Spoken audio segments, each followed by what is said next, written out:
रात के ठीक 12 बज रहे थे। बारिश तेज हो चुकी थी और आसमान में बिजली चमक रही थी। पॉज। अहमद अपनी गाड़ी में अकेला सफर कर रहा था। तभी अचानक उसकी गाड़ी एक सुनसान सड़क पर बंद हो गई।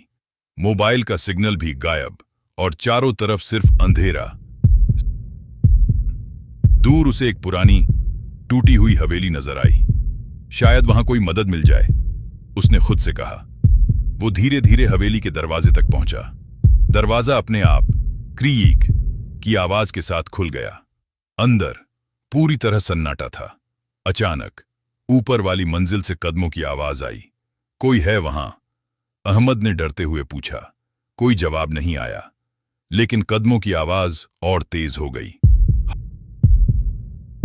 सीढ़ियां चढ़ने लगा। उसका दिल जोर जोर से धड़क रहा था। ऊपर पहुंचकर उसने एक कमरे को देखा, जिसका दरवाजा धीरे धीरे हिल रहा था। वो अंदर गया। कमरा खाली था, लेकिन तभी आईने में उसने खुद को देखा। विस्पर टोन, पर वो अकेला नहीं था। उसके पीछे एक काला साया खड़ा था।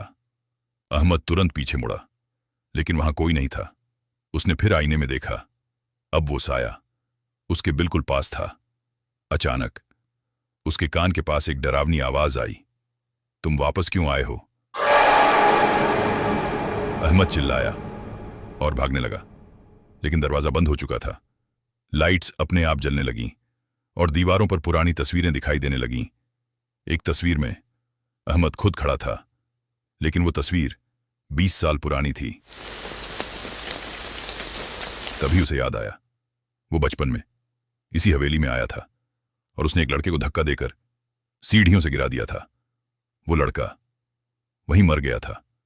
अचानक आईने में वही लड़का दिखाई दिया, खून से लथपथ। उसने डरावनी आवाज में कहा, अब तुम्हारी बारी है। अचानक अहमद जमीन पर गिर गया और अगली सुबह लोगों ने हवेली के अंदर एक लाश देखी। दीवार पर खून से लिखा था, ये हवेली किसी को माफ नहीं करती।